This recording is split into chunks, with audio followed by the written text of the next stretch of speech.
Mutual fund.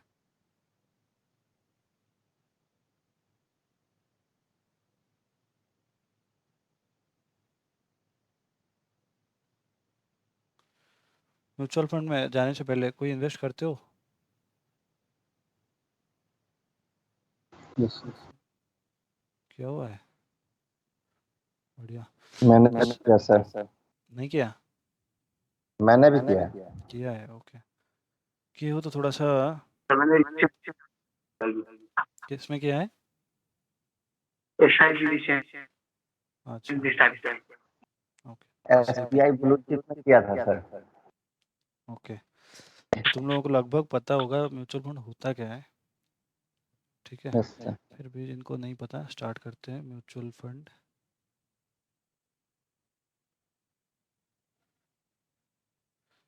Okay.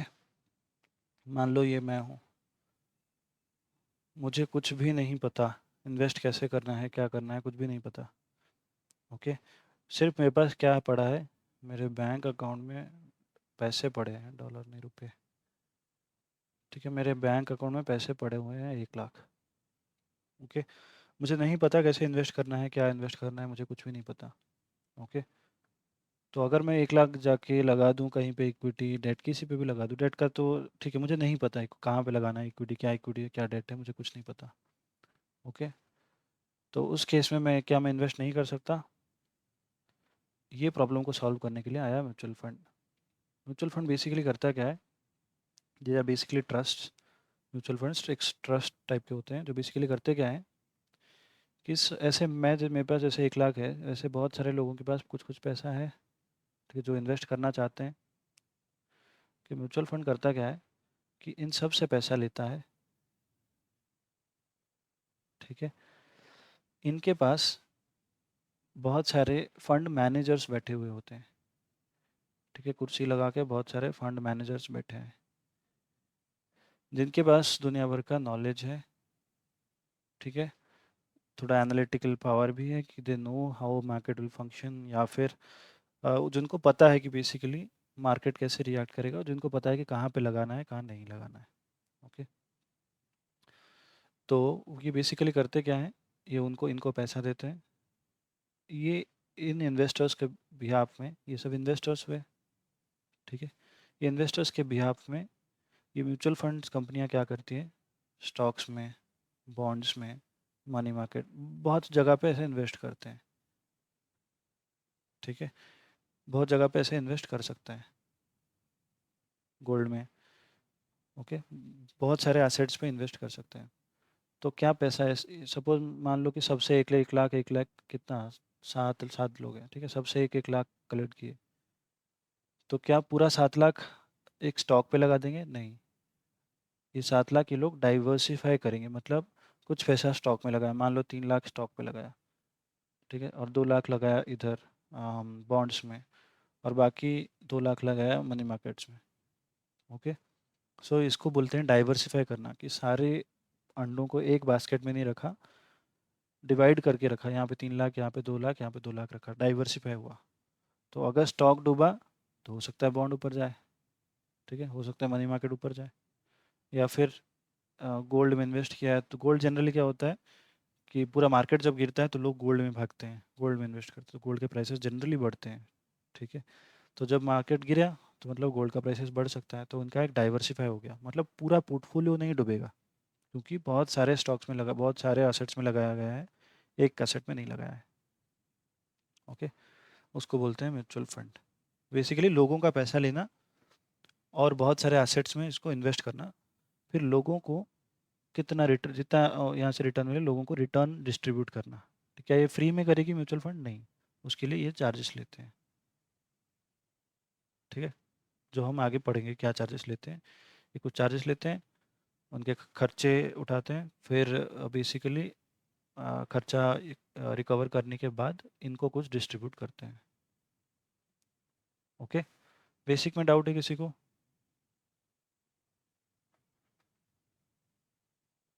चलो,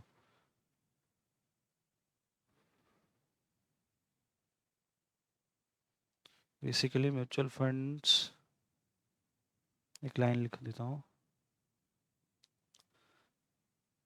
Mutual funds are trusts that take money from investors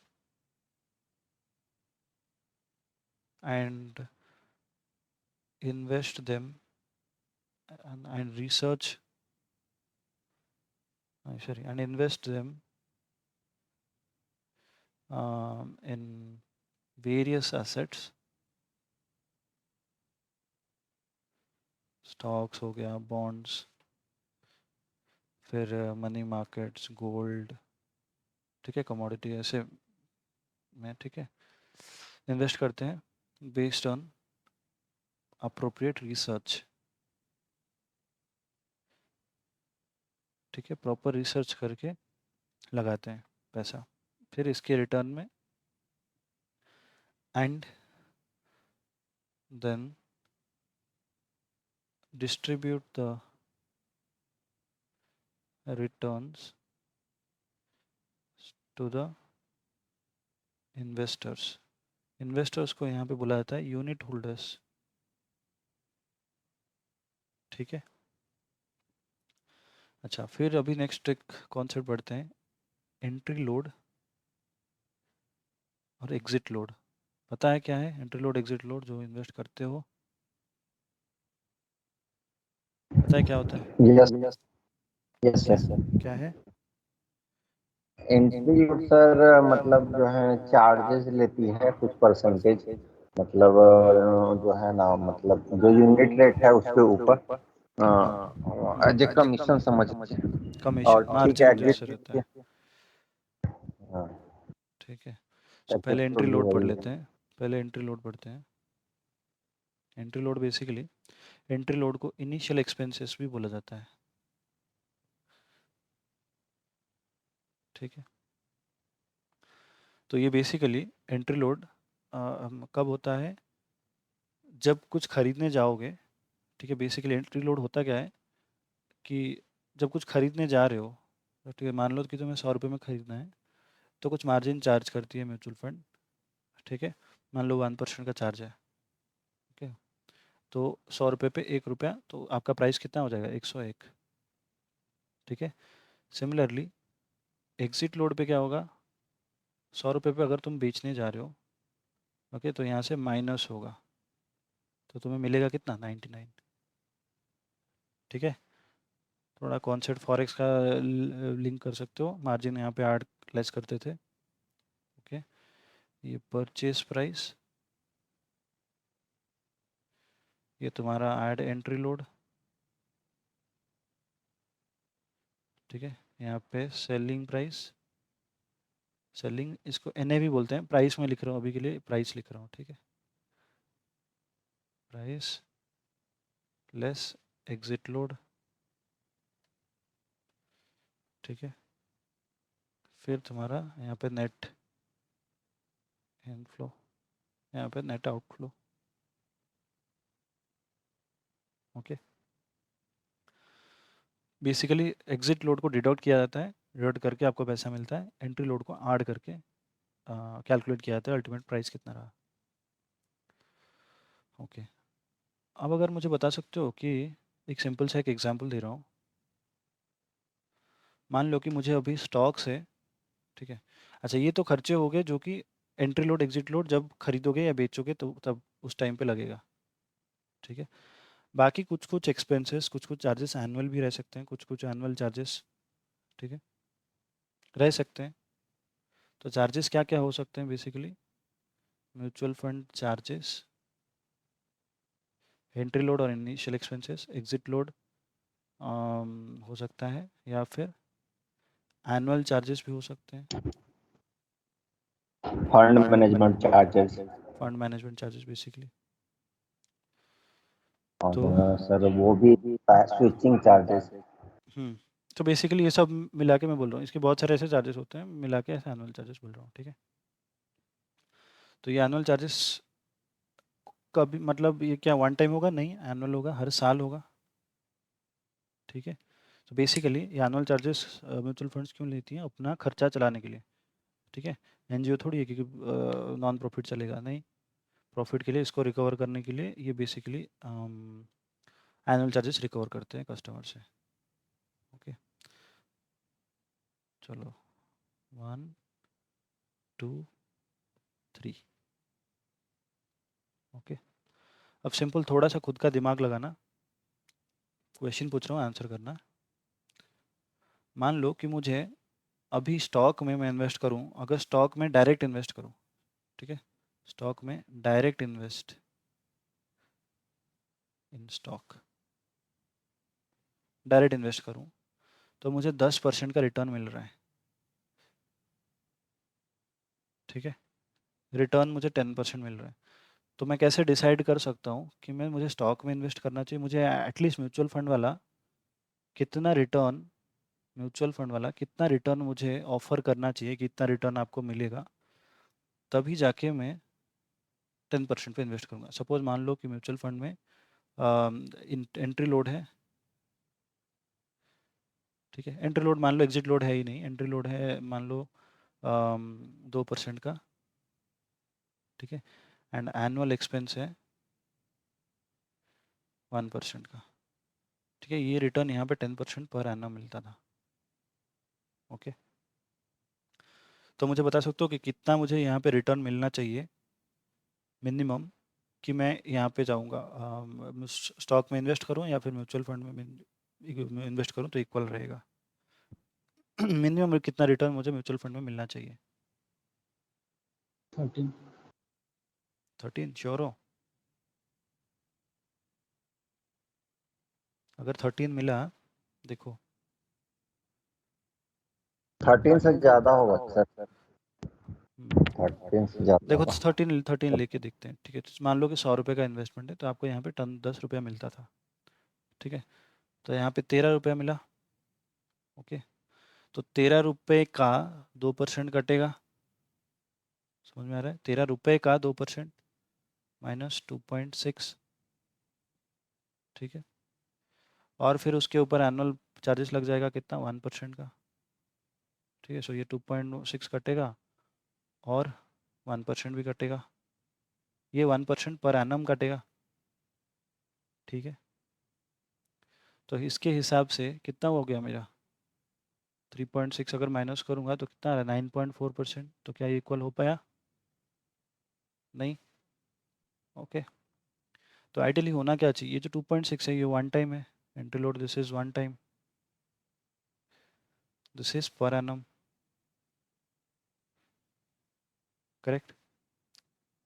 तो अगर मैं इसको करूं कि जो 10 रुपया है, ठीक है, 10% का जो मैं रिटर्न बोल रहा हूँ, ये 10%, क्या मैं इसको ऐसे बोल सकता हूँ कि 10% का मतलब 0.98? सर हाँ बोलो। सर जो आपने एग्जांपल लिया उसमें तो थोड़ा सा गलत हुआ ना। कैसे? जैसे 100 रुपये का था और एनुअल रिटर्न आपने 13% डायरेक्ट ले लिया, लेकिन जब वो तो ईयर 1 के एंड में आया मेरा वो प्राइस 100 हाँ, मतलब 113। और अरे लेकिन हम लोग तो एंट्री लोड तो शुरू में ही देते हैं, तो मतलब 100 - 2%, अरे वही 100 तो का बोल टू रहा हूँ, परसेंट वही तो बोल रहा हूँ कि 13 जो उसने बोला वो गलत दिखाने के लिए मैंने ऐसे लिया है, ये गलत ही है, मैं गलत दिखाने के लिए ही लिया है। अरे करते हैं, ठीक है, रुको। जो एंट्री लोड है ये बेसिकली स्टार्टिंग पॉइंट में लिया जाता है। ठीक है, एनुअल चार्जेस जो है वो हर साल लगेगा 1% का। ठीक है, तो बेसिकली क्या मैं बोल सकता हूँ कि जो स्टार्टिंग में मुझे 2% का जो चार्जेस है, ठीक है, क्या मैं बोल सकता हूँ कि ये 98% शुड बी इक्वल्स टू 10%। ठीक है, मतलब 10 रुपया, एटलीस्ट 10 रुपया ले लेता हूँ। ठीक है, अगर 10 रुपया इट शुड बी 98, तो अगर मुझे 10/90, 10/0.98 करके जितना रिटर्न मिलेगा, ठीक है, इतना मुझे ग्रॉस रिटर्न मिलना चाहिए। इसके ऊपर ये तो मुझे पर एनम नहीं हुआ, ये टोटल का हुआ। ठीक है, और पर एनम मुझे कुछ रिटर्न मिलना चाहिए क्योंकि जो चार्जेस लगेगा वो पर एनम के बेसिस पे लगेगा। ठीक है, हर साल लगेगा। तो इसके लिए मुझे कुछ और एडिशनल चार्जेस चाहिए, मतलब कितना परसेंट है, 1%। मतलब ये 1% हर साल लगेगा पर एनम। 0.98 जो हुआ, तो basically 98% should be equals to 10। ठीक है, मतलब क्या है कि हमें इतना रिटर्न मिलना चाहिए, ठीक है, कि जिसको काटने के बाद, जो 2% का एंट्री लोड है उसको काटने के बाद बचे कितना, 10% बच जाए। ठीक है, प्लस 10% बच गया, प्लस इसके ऊपर मुझे 1% का एडिशनल इनकम चाहिए, बिकॉज ये हर साल लगेगा 1%। समझ में आ रहा है? तो बेसिकली अगर कोई पूछे कि कितना रेट में ये इक्विवेलेंट होगा, तो it should be 10 divided by, मतलब जितना रिटर्न स्टॉक से मिल रहा है, ओके, 10% जितना रिटर्न स्टॉक से मिल रहा है, divided by 1 minus entry load plus annual charges, क्योंकि ये पर एनम है, हर साल लगेगा। क्लियर है या डाउट है किसी को? समझ में आ गया? चलो इस पर थोड़ा सा लिखा देता हूँ।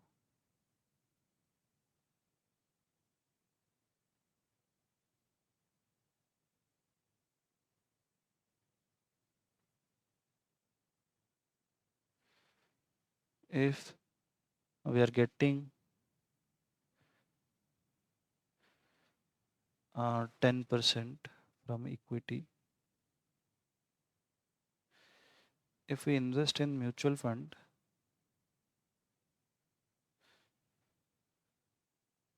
how much return should I get? How much minimum return should I get? Entry load is 2%. This is one time. Annual charges is 1%. Yeah, this is per annum. Okay.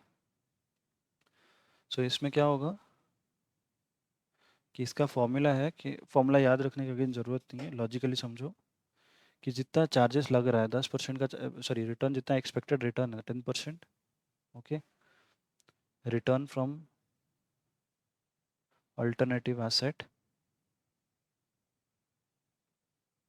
Divided by 1 minus entry load plus annual charges. Okay,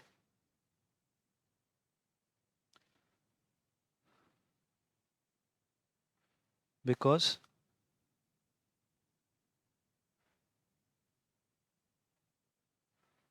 entry load is one time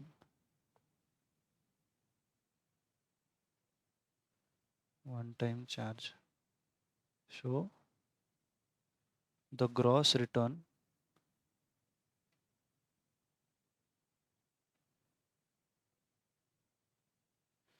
should be after deduction of, after deducting the entry load.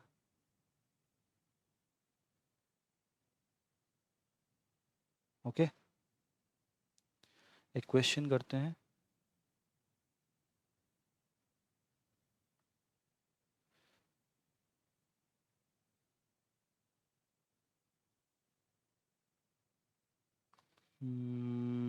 Mutual fund, mutual fund बहुत आसान chapter है, क्योंकि तुम लोग अभी forex करके आए हो, तो तुम्हें लगेगा कि म्यूचुअल फंड में कुछ है ही नहीं। ठीक है, बहुत इजीली मार्क्स सिक्योर कर सकते हो। थोड़ा सा थ्योरी है, थ्योरी भी कवर कर लेना। देखो बोल रहा है, दो क्वेश्चन, अच्छा, mister A can earn a return of 16% by investing in equity shares on his own. खुद अगर इन्वेस्ट करेगा तो 16% कमा सकता है। Now he is considering recently announced an equity based mutual fund scheme in which initial expenses are 5.5% and annual recurring expenses are 1.5%. ठीक है, how much should the mutual fund earn to provide mister a return of 16%? बताओ।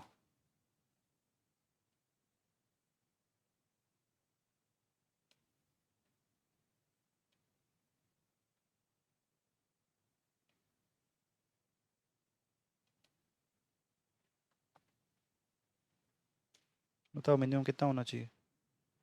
ये calculator में होगा फटाफट।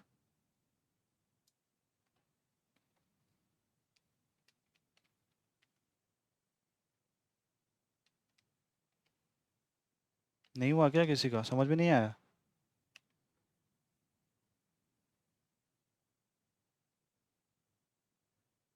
Nand Kishore? 18.43, very good. 18.43 देख सकते हो। 1 divide by 1 minus 1 divide by, वही सर है। हाँ, कैलकुलेटर पकड़ के बैठा करो, क्योंकि इसमें म्यूचुअल फंड में अभी अभी रिवाइज हो जाएगा तुम्हारा, अगर अच्छे से क्लास में ही करोगे तो। ठीक है, अदरवाइज फिर से बाद में फिर से रिवाइज करना पड़ेगा। ये इतना डिफिकल्ट नहीं है, इधर ही रिवाइज कर सकते हो उसको। चलो आगे बढ़ते हैं।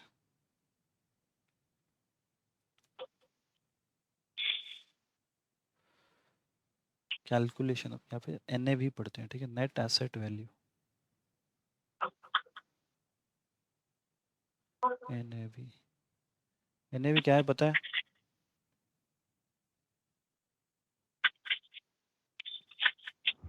Yes sir. क्या है? सर एनएवी होता है सर, वही asset minus liability divide by number of shares. तो इसमें भी वही होता है कि मतलब जितना एसेट है minus liability divided by outstanding number of units. Yes, तो एसेट लायबिलिटी का कॉस्ट वैल्यू लिया जाता है या मार्केट वैल्यू लिया जाता है? Market value. Market value. ठीक है, नेट एसेट वैल्यू का मतलब होता है कि asset, market value of asset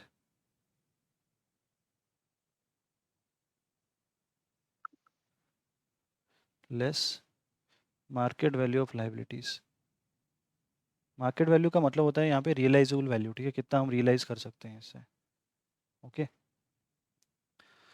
तो फिर मार्केट वैल्यू ऑफ लाइबिलिटी, फिर ये निकलता है NAV, total NAV, net asset value.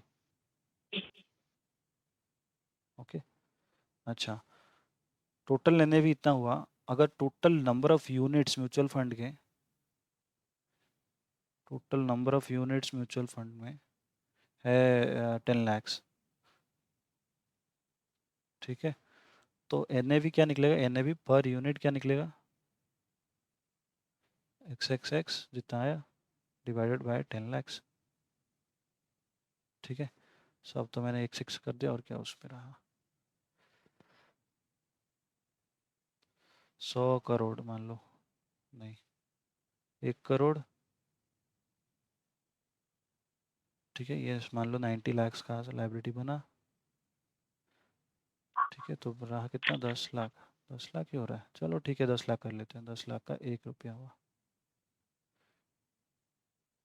1 रुपया बहुत कम है, बट चलो ठीक है। समझ में आया कुछ? एनएवी कुछ डिफिकल्ट नहीं है, ठीक है, बस एसेट लाइबिलिटी का पोजीशन होगा। अच्छा, एक एग्जांपल देता हूँ। मान लो म्यूचुअल फंड ने, ठीक है, म्यूचुअल फंड ने, एबीसी म्यूचुअल फंड है, mutual fund invested in mutual funds portfolio is provided below. Portfolio is 1 lakh Reliance के शेयर है, 50,000 ओएनजीसी के शेयर है, ठीक है, और बाकी 10,000 एसबीआई के शेयर हैं, ठीक है, और इस रिलायंस के कितने में खरीदा था? ठीक है, बॉट एट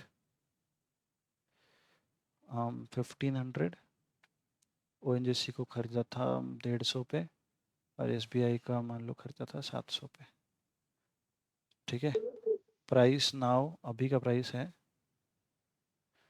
प्राइस टुडे, आज प्राइस है, ठीक है। ये जो NAV है ये हर दिन चेंज होता रहता है, जैसे एसेट का प्राइस चेंज होगा उसके हिसाब से चेंज होता रहेगा। तो प्राइस टुडे मान लो इसका प्राइस हो गया है 2000, ONGC का प्राइस हो गया है 170, SBI का प्राइस हो गया है 710, ठीक है। और कैश अभी पड़ा हुआ है कितना, मान लो 5 लाख, उसके हाथ में है कैश, ठीक है, 5 लाख का, ओके। फिर मान लो कुछ एक लाइबिलिटी भी है, ठीक है, एक्रूड एक्सपेंसेस है, ओके। लाइबिलिटी कितना है, मान लो 2 लाख का, ओके। नंबर ऑफ यूनिट्स हैं, नंबर ऑफ यूनिट्स हैं 5 लाख। बता सकते हो कितना आएगा NAV per unit, NAV per unit?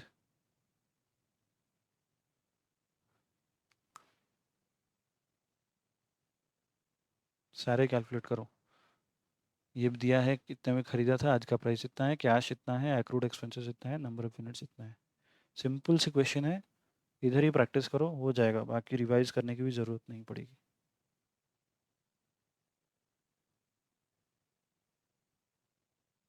431.8। अरे वाह, 431.8। किसी का और कुछ आया?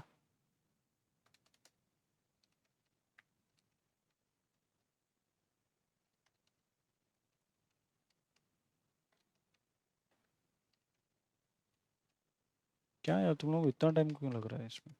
सिंपल सही तो है।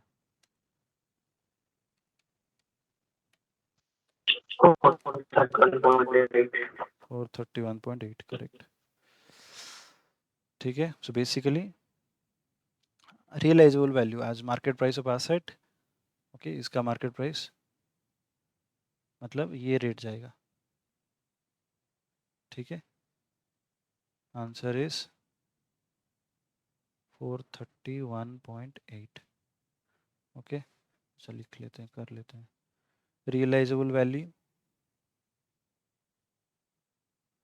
ऑफ एसेट कितना हुआ वैल्यू इसका,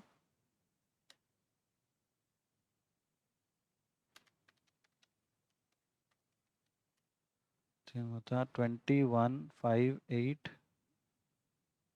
ठीक है। इसके बाद cash, realisable value of securities, ठीक है, इक्विटी, इक्विटी इन्वेस्टमेंट। कैश कितना है, 5 लाख का।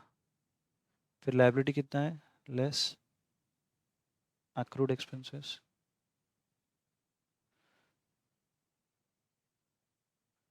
कितने का था, 2 लाख का था आई थिंक, हाँ 2 लाख, ओके। फिर जितना आया plus 5 lakh minus 2 lakh, 2161, okay. Total number of units कितने हैं, 5 lakh. So NAV per unit will be 2161 divided by 5 lakh. So it's coming to 431.8 I think, yes. I hope ये सबका क्लियर है NAV कैलकुलेशन, ओके। चलो आगे बढ़ते हैं। अच्छा, ये NAV का मतलब क्या होता है? NAV कैलकुलेट तो कर दिया, ये NAV का मतलब क्या होता है पता है? NAV का यूज़ कहाँ पे होता है पता है? Number sir of number units of allot करने के लिए। अलॉट करने में।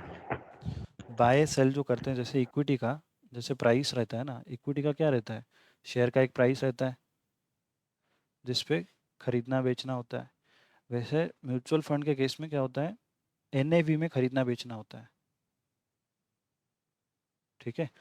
NAV पे खरीदते हैं, फिर NAV के जो भी मान लो कि मैं आज खरीद रहा हूँ, ठीक है, आज जो NAV है मैं उस पर खरीदूंगा, फिर जब बेचूंगा उस दिन जो NAV प्रीवे अवेल कर रहा होगा तब इस पे ये करूँगा मैं, ठीक है। चलो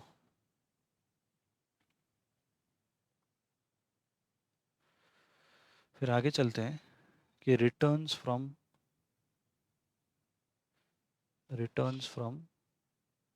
म्यूचुअल फंड, कि अगर मैं म्यूचुअल फंड में इन्वेस्ट करूं तो मुझे क्या क्या रिटर्न मिल सकता है। ठीक है, म्यूचुअल फंड्स बेसिकली करते क्या हैं, पता है तुम लोगों को अभी कि हमने एक एनएवी पे इन्वेस्ट किया, मान लो 10 रुपये के एनएवी में इन्वेस्ट किया था।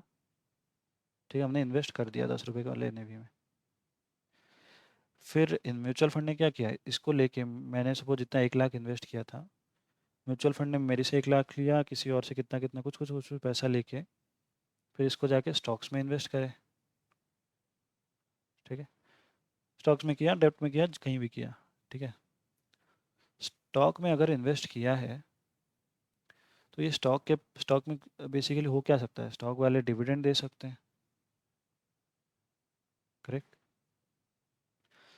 इक्विटी वाले डिविडेंड दे सकते हैं, या फिर म्यूचुअल फंड ने मान लो किसी स्टॉक में इन्वेस्ट किया था। ठीक है, 1 लाख मेरा लेके जो ऊपर इन्वेस्ट किया था, हमने देखा ना रिलायंस के 1 लाख रिलायंस के स्टॉक खरीदे थे। ठीक है, कितने में खरीदा था उन्होंने, 1500 में। आज का प्राइस कितना चल रहा है, 2000। 2000 था ना, हाँ 2000। ठीक है, तो इन्होंने क्या किया, आज बेच दिया सपोज, तो 500 का प्रॉफिट हो गया। खरीदा था 1500 पे, बेचा 2000 पे। ठीक है, 500 का प्रॉफिट हो गया एक शेयर पे, तो 1 लाख शेयर पे होगा कितना, 5 करोड़ का प्रॉफिट हो गया। इसको बोलते हैं कैपिटल गेन। ठीक है, तो बेसिकली हुआ क्या कि म्यूचुअल फंड को, ये सब म्यूचुअल फंड के साथ हो रहा है। ठीक है, इन्वेस्टर के साथ नहीं हो रहा है, जो हम इन्वेस्टर हैं हमारे साथ नहीं हो रहा है। म्यूचुअल फंड वाले को क्या हुआ, म्यूचुअल फंड को डिविडेंड मिला, क्योंकि म्यूचुअल फंड ने स्टॉक खरीदा था हमारे बिहाफ में, तो म्यूचुअल फंड को डिविडेंड मिला। और म्यूचुअल फंड ने कुछ रिलायंस का स्टॉक बेचा, जिससे म्यूचुअल फंड को कैपिटल गेन मिला कितना, 5 करोड़ का। ठीक है, डिविडेंड मान लो कि वही रिलायंस से डिविडेंड मिला है बेचने से पहले, मान लो डिविडेंड मिला था 10 रुपये का एक शेयर में, तो डिविडेंड कितना मिला है, 10 रुपये नहीं, मान लो कि 100 रुपया मिला था। ठीक है, तो डिविडेंड मिला है 1 करोड़ का और कैपिटल गेन हुआ है 5 करोड़ का।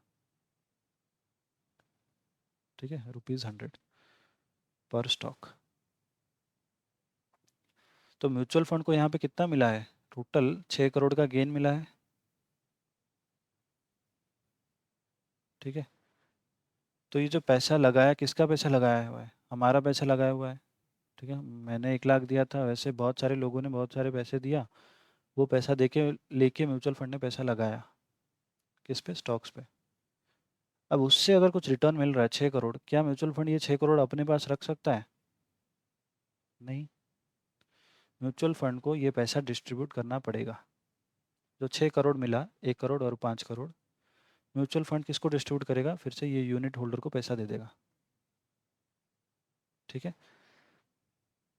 तो अच्छा पैसा तो अगर क्या दे रहा है, ठीक है, बेसिकली तो फिर क्वेश्चन आएगा कि यहाँ पे पैसा अगर दिया तो फिर कैश का आउटफ्लो हो गया, म्यूचुअल फंड का कैश का आउटफ्लो हुआ, मतलब इनफ्लो हुआ डिविडेंड और कैपिटल गेन से, और इधर से आउटफ्लो हो गया।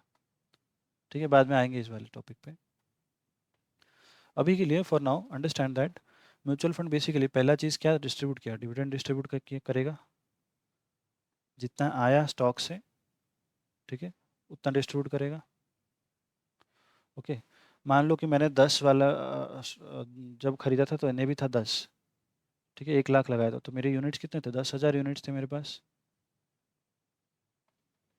ठीक है, अगर total number of units mutual fund का है, मान लो टोटल नंबर ऑफ़ यूनिट्स है 5 करोड़।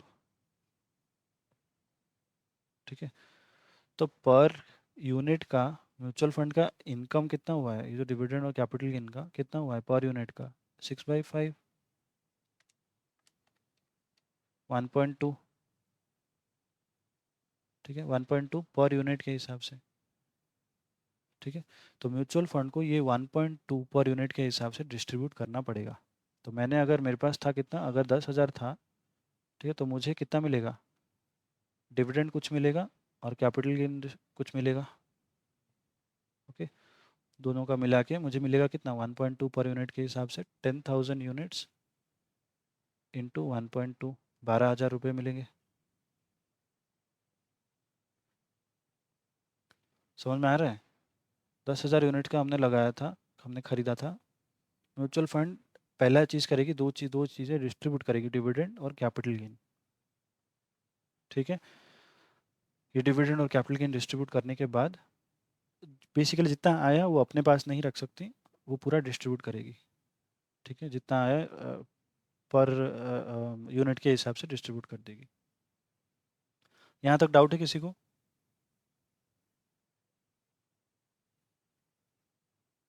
कुछ भी डाउट नहीं है? चलो अच्छा, जो मैं जो यूनिट होल्डर हूँ, क्या मुझे सिर्फ यही इनकम होगा या और कुछ इनकम हो सकता है? कुछ आ रहा है दिमाग में?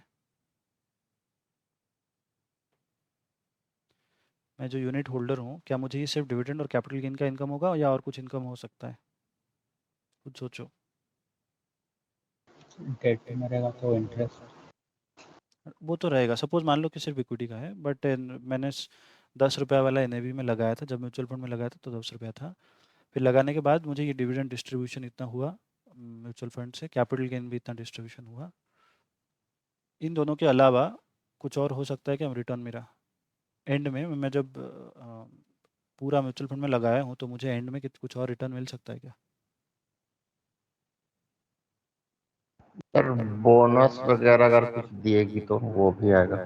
ठीक है, वो भी है। चलो उसके बाद बोनस अगर स्टॉक वाला दिए तो फिर वो भी इधर आएगा। फिर वो डायरेक्ट ऐसे स्टॉक्स के हिसाब से नहीं आएगा, वो म्यूचुअल फंड को कुछ अगर बेनिफिट हो रहा है तो वो मेरे पास इनडायरेक्टली आएगा, डायरेक्टली नहीं आएगा, बाद में पढ़ेंगे उसको। हाँ, और कुछ हो सकता है? सिंपल है, और मैं जो बोलने की कोशिश कर रहा हूँ वो सिंपल है कि 10 रुपये वाला एनएवी में सपोज इन्वेस्ट किया था, ये एनएवी का वैल्यू भी तो बढ़ेगा ना, बढ़ेगा या फिर कम होगा, जैसे भी होगा। बेसिकली एनएवी का वैल्यू बढ़ता रहता है, मैं बोला कि ये हर रोज़ चेंज होता रहता है। ठीक है, कैसे चेंज होता है? म्यूचुअल फंड के एसेट और लाइबिलिटी के रियलाइजेबल वैल्यू के हिसाब से रोज़ चेंज होते रहता है। ठीक है, मान लो मैंने 10 रुपये में खरीदा था और एंड में जब बेचा तब 12 रुपया हो गया था, तो यहाँ से भी तो मुझे 2 रुपये का गेन हो सकता है।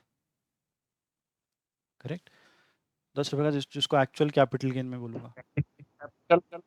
सर क्या? कैपिटल गेन तो वही हुआ ना, कैपिटल हाँ गेन तो वही हुआ ना सर। हाँ, मेरा एक्चुअल म्यूचुअल फंड से कैपिटल गेन वही हुआ। ये जो कैपिटल गेन है, ये कैपिटल गेन डिस्ट्रीब्यूशन हुआ।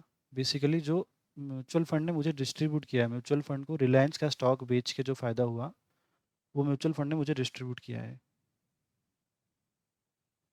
समझ में आ रहा है? एक डिविडेंड हुआ, एक कैपिटल गेन डिस्ट्रीब्यूशन हुआ, एक बोनस ले लो, और एक एक्चुअल कैपिटल गेन जब मैं बेचूंगा, when I will sell the units.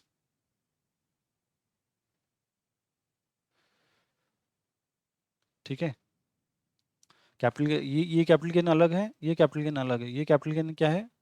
मेरा एनएवी कितना, क्लोजिंग एनएवी,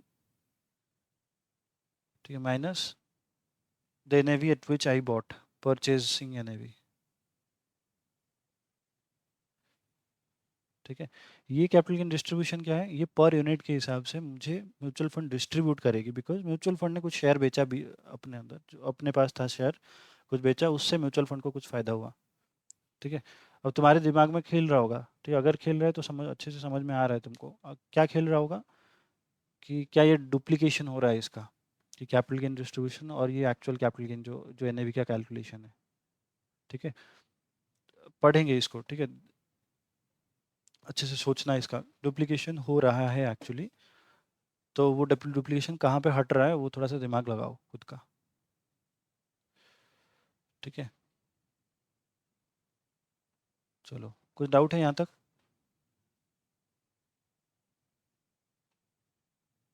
बेसिकली ये 4 इनकम मिल सकते हैं, डिविडेंड, कैपिटल गेन, बोनस का देखो बाद में पढ़ेंगे। एक्चुअल कैपिटल गेन तुम्हें मिल सकता है जब तुम शेयर बेचोगे, तो ये 3 रिटर्न तुम्हें मिल सकते हैं। ओके, चलो एक क्वेश्चन करते हैं। Question number 15। हाँ, 15 बहुत ही सिंपल क्वेश्चन है ये। इजीली जो एमसीक्यू वाले हैं, आई थिंक ये एमसीक्यू वाले में अब पूछना चालू करेंगे। ठीक है, देखो बोल रहा है mutual fund that had a net asset value of 20 rupees, ठीक है, जब खरीदा गया तब कितना प्राइस था, 20 रुपया, at the beginning of month, ठीक है, खरीदने वाला दिया नहीं है, बोल रहा है कि बिगिनिंग ऑफ मंथ, मंथ के बिगिनिंग में कितना था, 20 रुपया। At the beginning of month made income and capital, हाँ कुछ इनकम किया, और and capital gain distribution of 0.0375 and 0.03 पर शेयर रेस्पेक्टिवली, ठीक है। तो बिगिनिंग मंथ में तो उसने कुछ income and capital gain distribution किया है, मतलब कुछ डिविडेंड और कैपिटल गेन डिस्ट्रीब्यूशन किया है, कितना, 0.035 और 0.03 पर शेयर का dividend distribution, sorry income distribution किया है, ठीक है। Then ended the month end with net asset value, NAV कितने में क्लोज हुआ, 20.06 पे। कैलकुलेट मंथली रिटर्न, निकाल सकते हो टोटल कितना रिटर्न मिला, 12.75। कितना, 12.75। 12.75, सबका यही है, मंथली रिटर्न पूछा है। Yes.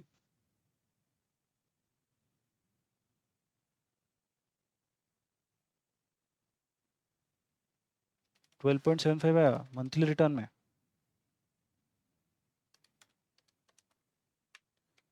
बताओ क्या सब कैसे कैलकुलेट किया, 0.6375. 0.6375, हाँ ओके, ये पॉसिबल लग रहा है। 12.75 कैसे आया नंद किशोर, बताओ। सर मैंने जोड़ा 0.0375 प्लस 0.03 यस, और इन दोनों 0.06, करेक्ट, 20 सब 0.06, हाँ तो कितना ये आया, आता है 0.1275। हाँ तो ये तो अमाउंट में हो ना, एब्सोल्यूट अमाउंट में, ये परसेंटेज में थोड़ी है, मंथली रिटर्न परसेंटेज में पूछ रहा है ना, ठीक है, तो डिवाइडेड बाय इन्वेस्टमेंट 20 × 100 करें। 20, हाँ आएगा 0.6375%, यस, ठीक है। देखो 0.6375% पर मंथ दिया है, लॉजिक बस इतना ही है। देखो इसका इन्होंने कुछ फॉर्मूला वॉर्मूला बनाया है, NAV_T-NAV_T-1 plus I1G1 divided by NAV_T, ये सब की ज़रूरत नहीं है, लॉजिकली समझो कि रिटर्न कितना तुम्हें मिला और NAV को बेच के तुम्हें कितना मिला, फिर divided by your investment amount, okay. चलो यहाँ पे करते हैं इसके ना 30-40% क्वेश्चन तो इसी के ही रिलेटेड है, ओके। हाँ अब 16 नंबर फटाफट करके बताओ, सेम ही क्वेश्चन है, फटाफट करो, कैलकुलेटर में ही करो, 1 मिनट से ज़्यादा नहीं लगना चाहिए। Lipsa I want you to answer,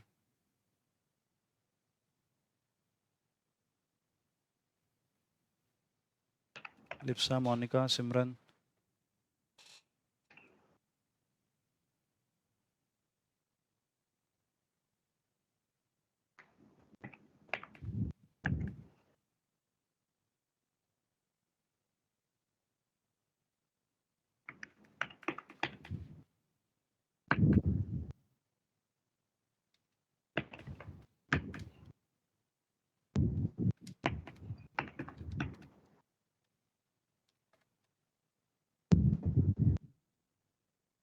क्या यार, सिंपल है यार, इतना टाइम क्यों लग रहा है, या फिर ट्राई ही नहीं कर रहे हो। 0.9375%. 0.9375, वेरी गुड, ठीक है, 0.9375% दिया हुआ है। हम्म, चलो फिर बोल रहा है क्वेश्चन नंबर 17 में चलते हैं, ठीक है, मैं कोशिश करूँगा जितना हो सके करते हैं। फिर वो जा रहा है, इन्वेस्टर परचेज 300 यूनिट्स पे म्यूचुअल फंड, ठीक है, 300 यूनिट्स म्यूचुअल फंड का खरीदा, कितने पे, 12.25 पर यूनिट पे, एज ऑन 31 दिसंबर 2010, ओके, 31 दिसंबर 2009 पे खरीदा था, 31 दिसंबर 2010 पे कितना डिविडेंड मिला, 1.25 as dividend, 1.1 rupee as capital gain distribution per unit, ठीक है। अच्छा फिर पूछा है रिटर्न ऑन इन्वेस्टमेंट कितना हुआ, if the NAV closing NAV 13 रुपया है,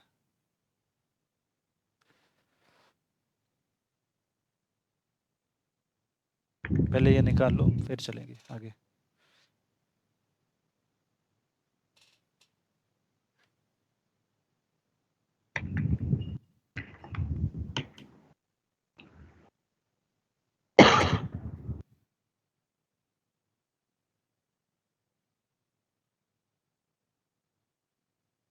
24.49%. एनुअल, हाँ ओके, 24.49%, ओके। चलो फिर बोल रहा है the return on the investment. अच्छा, तुम्हारे पास ना ऑप्शन होता है कि तुम अगर चाहो तो तुम्हें रिटर्न मिल रहा है, तो तुम अगर चाहो तो तुम उसे फिर से इन्वेस्ट कर सकते हो।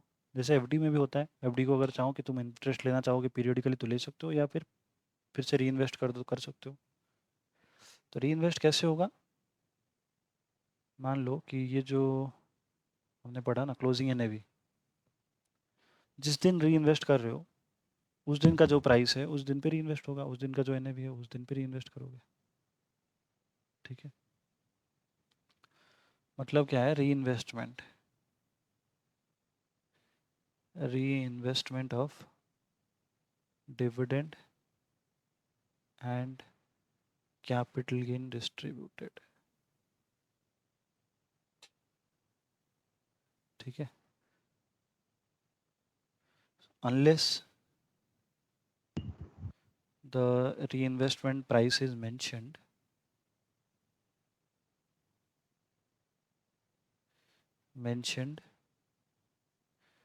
we can assume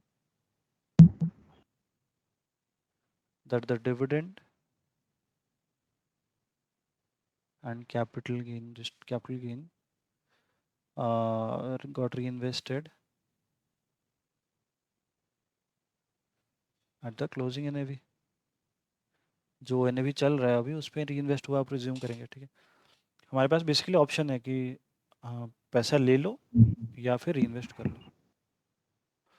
ओके, अब क्वेश्चन नंबर सेकंड वाले बिट में पूछा है कि रिटर्न ऑन द इन्वेस्टमेंट कितना होगा if all the dividends and capital gain distributions are reinvested into additional units of the fund. हाँ, अब बोलो कि अगर रीइन्वेस्टमेंट कर दिया गया तो रिटर्न कितना होगा?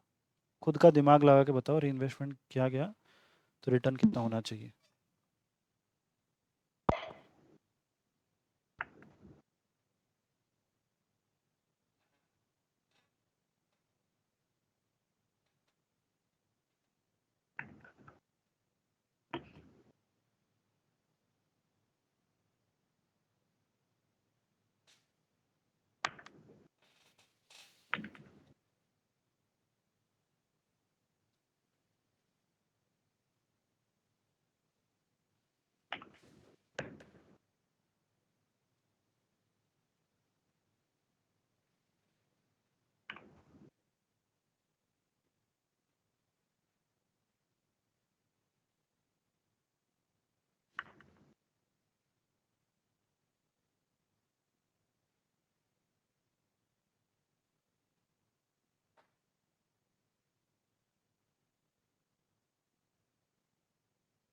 आया किसी का? अच्छा बताओ क्या करना है मुझे।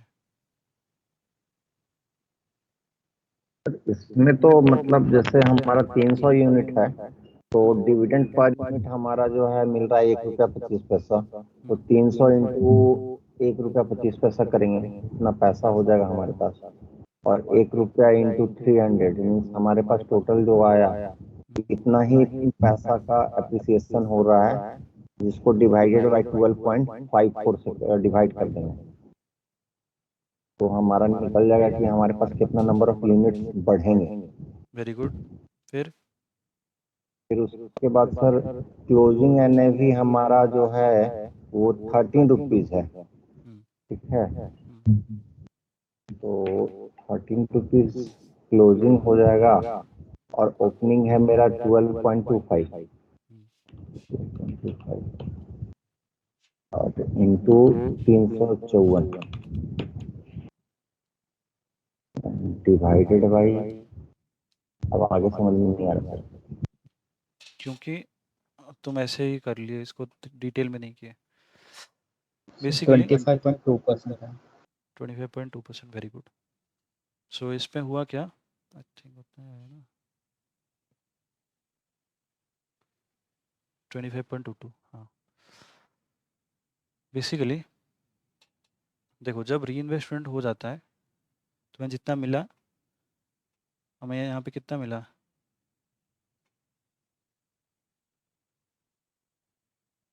इधर उधर ले लेता हूँ।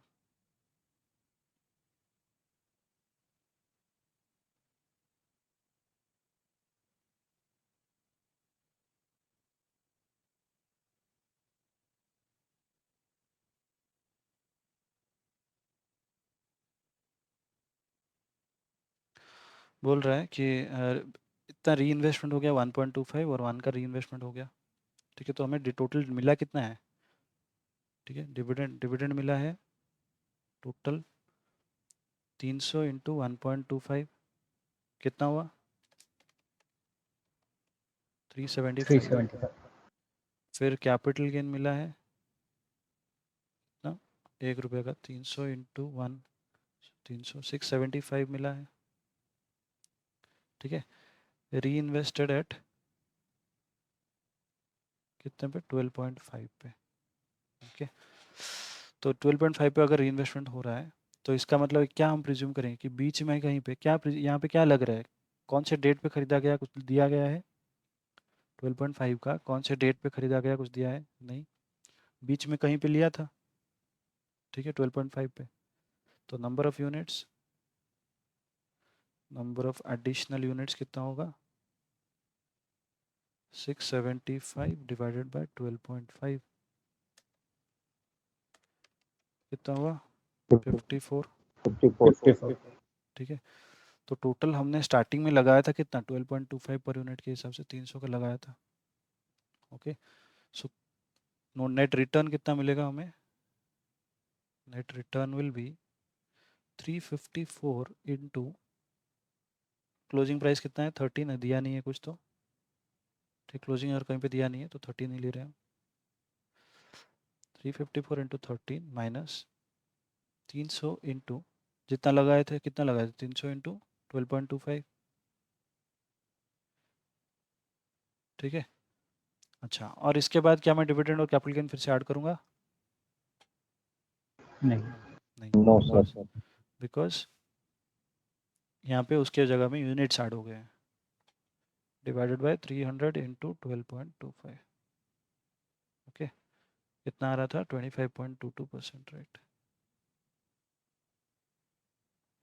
ओके,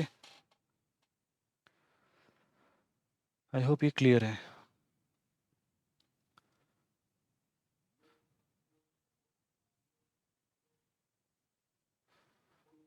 अच्छा, ये यहाँ पे देखो, री इन्वेस्टमेंट का प्राइस लिख दिया था कि 12.5 पे री इन्वेस्टमेंट हो रहा है। ओके, और ये बीच में कहीं पे हुआ लिखा, अगर री इन्वेस्टमेंट का प्राइस नहीं दिया होता कि कितने प्राइस पे री इन्वेस्टमेंट हुआ है, और यहाँ पे क्लोजिंग प्राइस दिया है, क्लोजिंग दे रहा है NAV 13 का ही है, तो यहाँ पे क्या अजम्पशन ले सकते हैं? कुछ है क्या और हमारे पास? स्टार्टिंग में कुछ हुआ, स्टार्टिंग में 12.5 पे लिया है और कुछ है ही नहीं। ठीक है, तो उस पर क्या अज्यूम करेंगे कि एंड में ही लिया गया है, मतलब जिस दिन हम परचेज कर रहे हैं, क्योंकि उसी दिन का ही दिया है और बाकी बीच का कहीं दिया नहीं है, उसी दिन का ही दिया हुआ है, तो हम क्या अज्यूम करेंगे कि उस दिन ही परचेज हुआ है, मिला पैसा उसी दिन ही रीइन्वेस्ट हो रहा है। करेक्ट, अगर कुछ इन्फॉर्मेशन दिया नहीं है तो। ठीक है,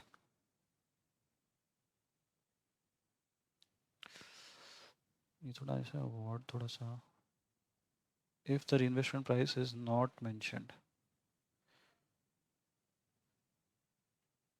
चलो आगे बढ़ते हैं, क्वेश्चन नंबर करते हैं 19।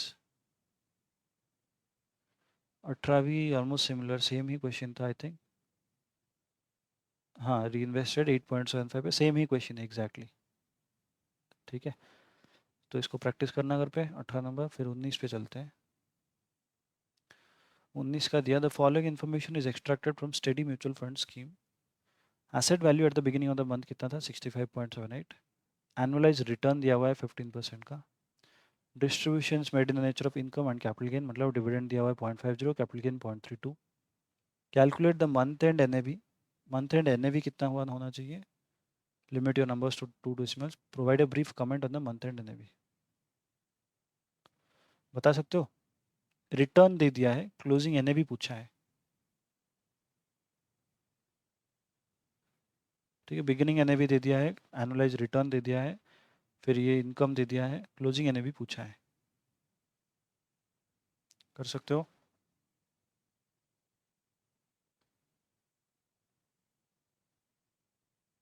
फटाफट करो।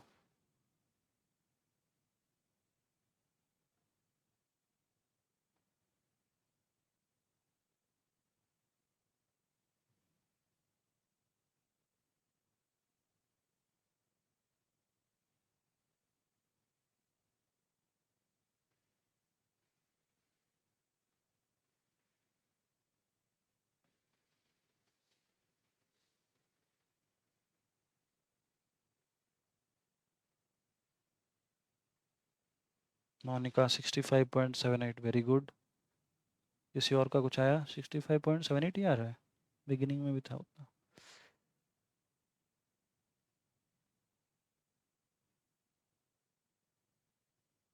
मुझे 65.76 है। 76 आया। और कुछ किसी को? बेसिकली करना क्या है, इसमें दिया हुआ एनुअलाइज रिटर्न दे दिया है, क्लोजिंग को x लेके फिर उसी मेथड को डाल के कर सकते हो। ठीक है, कितना आ रहा है? 65.78 ही आ रहा है। I think Monica you are right. Okay, maybe decimal rounding off के चक्कर में आ रहा होगा। चलो, तो फिर बोल रहा है provide a brief comment on the month and NAV. Beginning देख सकते हैं, बिगिनिंग 65.78 था, क्लोजिंग भी आया हमारा 65.78, so there is no change in NAV. Okay, comment किया है। आई होप ये क्लियर है सबका यहाँ तक। मिहिर,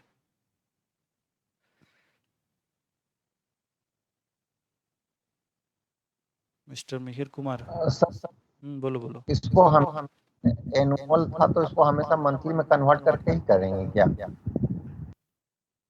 मंथली यहाँ पे दिया हुआ है ना इससे क्वेश्चन के, एक महीने के लिए दिया है ना। Asset value at the beginning of the month और ये closing at the month and पूछा है, तो हमने किया। अगर प्रीवियस वाला एग्जाम्पल देखा था जिसमें पूरा साल का पूछा था, कहाँ गया ये जो किया था हमने, ये पूरा साल का पूछा था। ठीक है, तो पूरा साल का निकाला था हमने 24.49%। ओके, आगे यस बढ़ते हैं सर। चलो। क्वेश्चन नंबर 20 भी आई थिंक वही है, 20 is also that same thing. ठीक है, डुप्लीकेट क्वेश्चन है। फिर 21 एक डिफरेंट क्वेश्चन है। चलो ठीक है, 21 करते हैं। बोल रहा है Cinderella mutual fund has the following assets. ये एसेट है उसके पास। ठीक है, सिंड्रेला म्यूचुअल फंड के पास ये सब एसेट्स हैं। कंपनी नायरोबी, डकार, सेनेगल, कायरो, ये सब के शेयर्स खरीदे हैं। मार्केट प्राइस, जिसके मार्केट प्राइस अभी इतना है। ठीक है, मार्केट प्राइस दिया है। टोटल नंबर ऑफ यूनिट्स दिया है। एक्रूड एक्सपेंसेस दिया है 2.5 लाख का। अदर लाइबिलिटीज है 2 लाख का। एनएवी कैलकुलेट करने के लिए बोला है। फटाफट बताओ क्या रहेगा एनएवी।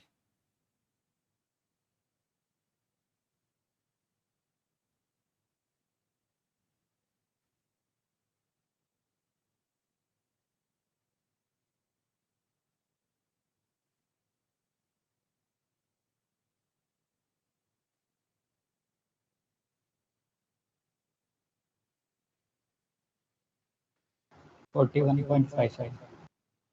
41.57 सबका ये आ रहा है। 41.57, वेरी गुड। बेसिकली जो मार्केट वैल्यू है, market value, realisable value of the asset minus your liability. Liabilities का कोई फेयर वैल्यू नहीं दिया है। एक्रूड एक्सपेंसेस, अदर लाइबिलिटीज बोल रहा है कि सारा ही पेमेंट होगा। ओके, तो हमने ले लिया।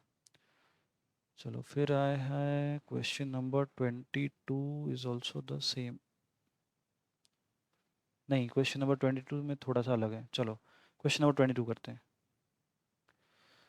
क्वेश्चन नंबर 30 तक आई थिंक ये ऐसे ही है। ठीक है, 30 का आई थिंक 28 और 29 तक ये ऐसे ही है। ठीक है, यही टाइप के क्वेश्चंस हैं। उसके बाद 28 से 40 तक के क्वेश्चंस इधर उधर के थोड़े थोड़े छोटे छोटे छोटे छोटे टॉपिक्स ऐड होंगे। बट ये बेसिक, अगर ये बेसिक क्लियर है तो उसमें कुछ प्रॉब्लम नहीं होगा। ओके, तुम लोग फॉरेक्स करके आए हो, तुम लोगों को लग रहा होगा ये बाएं हाथ का खेल है एक्चुअली, बट इसको लाइटली मत लो ऐसे। कुछ कुछ क्वेश्चंस है जो जिसमें ये दिमाग ख़राब करता है थोड़ा सा। ठीक है, फिर बोल रहा है mutual fund company has the following assets under it on the close of business as on. हाँ, ये एसेट दिया है क्लोज पे, क्लोजिंग डे पे।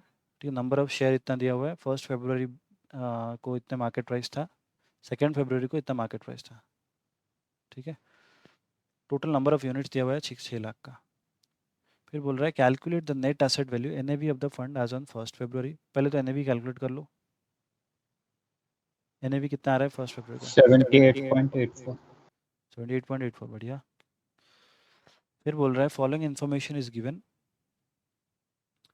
Assuming one mister A. ठीक, कोई एक मिस्टर ए आया अभी। ठीक है, कोई एक इन्वेस्टर है आया, submits a cheque of 30 lakh rupees to the mutual fund. ठीक है, म्यूचुअल फंड को आके दिया क्या, 30 lakhs का चेक दिया। And the fund manager of this company purchases, फिर फंड मैनेजर ने क्या किया, 8000 शेयर्स खरीद लिया एम लिमिटेड के, 8000 शेयर खरीद लिया। And the balance amount is held in bank, फिर बाकी शेयर बाकी कैश में रखा है, बैंक में रखा है। ठीक है, in such a case what would be the position of the fund. हाँ, यहाँ पे देख सकते हो कि कौन से डेट पे खरीदा, कुछ लिखा नहीं है, कौन से डेट पे मिस्टर ए अप्रोच किया, कुछ लिखा नहीं है। क्योंकि यहाँ पे क्वेश्चन में लिखा था फर्स्ट वाला एनएवी 1 फरवरी का पूछा था, सो हम एज्यूम्पशन ले सकते हैं कि 1 फरवरी को ये कस्टमर सॉरी ये इन्वेस्टर आया था, मिस्टर ए आया था, क्योंकि कुछ लिखा नहीं है, दिया नहीं है कुछ क्वेश्चन में। ठीक है, फिर पूछा है कि न्यू एनएवी 2 फरवरी को एनएवी क्या रहा। बेसिकली पूछा क्या है, क्या बोल रहा है कि 1 फरवरी को कस्टमर आया, मिस्टर ए आया, 30 लाख का चेक दिया। ठीक है, 30 लाख में से कुछ पैसा फंड मैनेजर ने क्या किया, 8000 एम लिमिटेड के शेयर खरीद लिए। ठीक है, जो कि प्राइसेस कितने होंगे, 12.40, क्योंकि 1 फरवरी को खरीदा जा रहा है।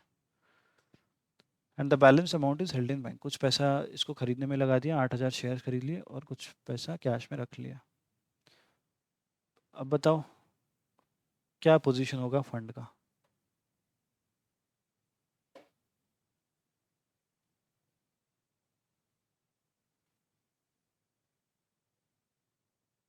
बताओ क्या होगा।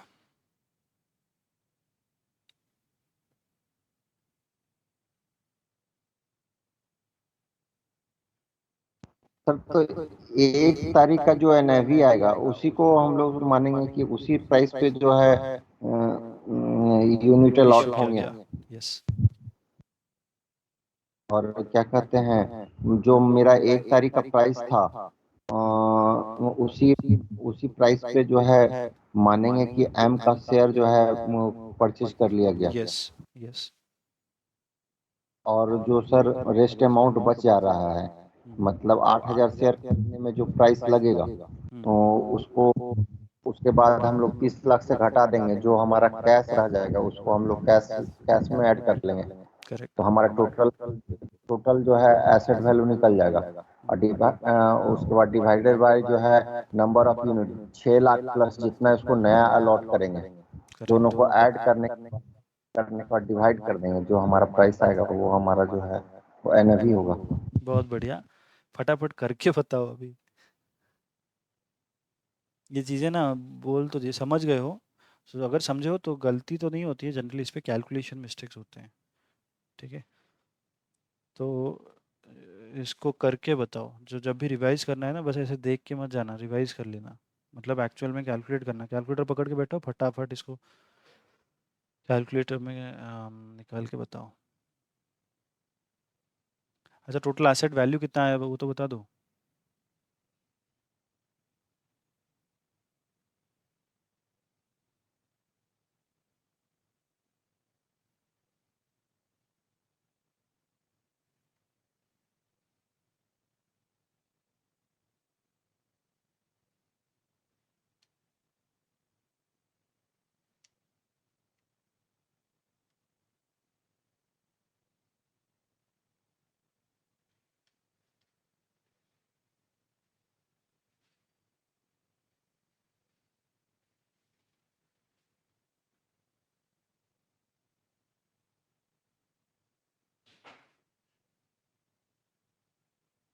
टोटल एसेट वैल्यू आया किसी का।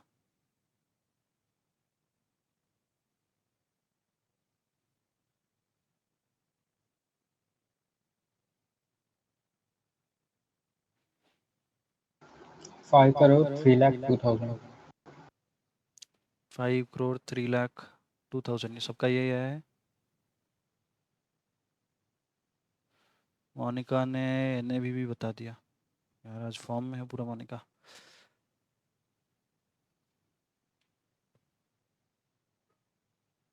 $678.84।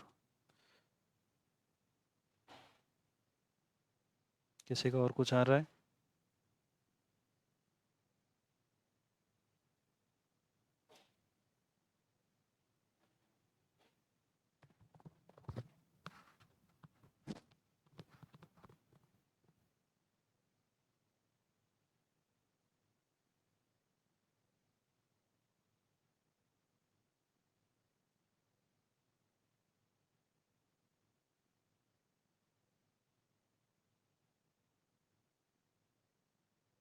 और कुछ आ रहा है किसी का? अच्छा हाँ हो गया। तो फिर टोटल एसेट वैल्यू आ गया। नंबर ऑफ यूनिट्स कितना होगा बताओ?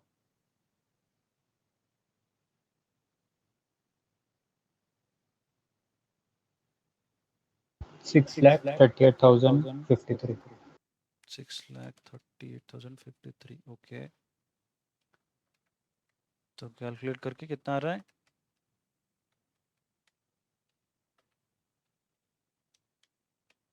79.15।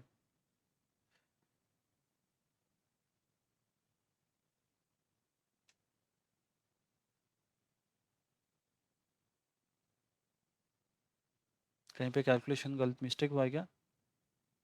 हाँ सर, वो असेट वैल्यू में क्या था कि गलत डाल दिया और टोटल आ रहा है इसमें मॉर्निंग का यही 5 आंसर है करोड़ सबसे रो। 24 हम्म, 5 करोड़ 24 लाख 86,800 और इसका नेट एसेट वैल्यू आ रहा है 82.26. 82.26 बढ़िया।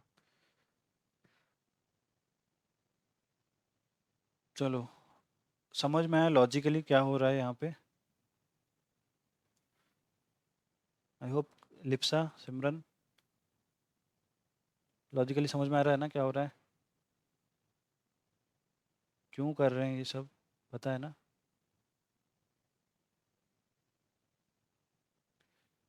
अच्छा चलो फिर नेक्स्ट क्वेश्चन दिया है, क्वेश्चन नंबर 23।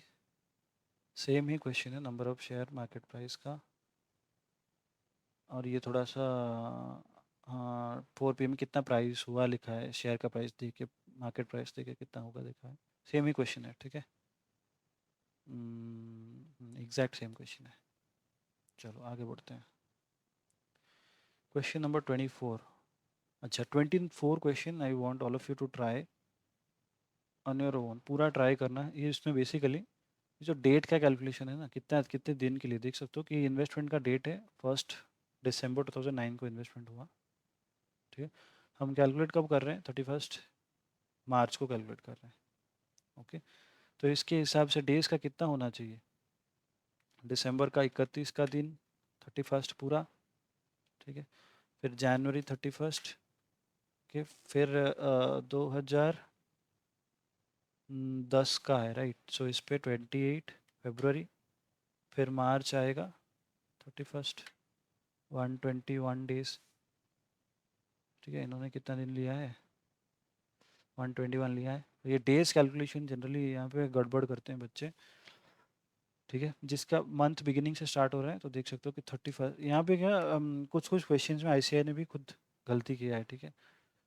तो डेज कैलकुलेशन थोड़ा सा अच्छे से ध्यान से करना कि 31 डेज फर्स्ट से स्टार्ट हुआ मतलब पूरा 31 दिन। फिर जनवरी का 31, फिर फरवरी का 28 डेज, फिर मार्च का 31 डेज, ठीक है। सो इसको डेज के हिसाब से कैलकुलेट करने के लिए दिया है। अमाउंट इन्वेस्ट किया गया 50,000। एंट्री डेट पे ने भी कितना था? 10.5। डिविडेंड कितना हुआ रिसीव हुआ? 950 का। क्लोजिंग पे एनएवी हुआ है 10.40। इफेक्टिव यील्ड पूछा है, कितना मिला इफेक्टिव यील्ड, ठीक है। ये तीनों सिनेरियो पे कैलकुलेट करना, ओके। इसके आगे बाकी 24 से 28 तक सिमिलर ही क्वेश्चंस हैं, ठीक है। 26 27, हाँ 26 तक, ठीक है। 7th का छोड़ो, 26 तक, ठीक है। 27 से थोड़ा सा क्वेश्चन इधर उधर आएगा। 26 तक इधर उधर ऐसे ही सेम ही क्वेश्चन है, ठीक है। 27 से थोड़ा सा इसको ट्विक करेगा। 27 भी ट्राई कर सकते हो, कुछ है नहीं, सेम ही क्वेश्चन है। बट ये क्वेश्चन क्लास में करेंगे, ठीक है। 27 28 29 30 सेम ही क्वेश्चन है, तो चारों सेम क्वेश्चन है, बस इसको क्लास में करेंगे, ठीक है। तो अप टू 26 तक, और ये क्वेश्चन नंबर 30, ओके। हाँ 30 यहाँ तक होमवर्क ले लो, ठीक है। I don't want to start a new concept today. बाकी छोटे छोटे मेजर कॉन्सेप्ट तुम लोग कवर कर चुके हो, ठीक है। मेजर समझ गए हो कि बेसिक क्या है म्यूचुअल फंड के, बेसिक इतना ही है, ठीक है। उसके बाद थोड़ा सा एडवांस लेवल पे बस एक दो सेशंस और होंगे, इसके बाद म्यूचुअल फंड खत्म होगा, ठीक है। और ये चैप्टर को कभी छोड़ के मत जाना, बिकॉज इस पे इजीली तुम 8 मार्क्स सिक्योर कर सकते हो, ओके। ये इतना डिफिकल्ट नहीं है। Any doubts till now?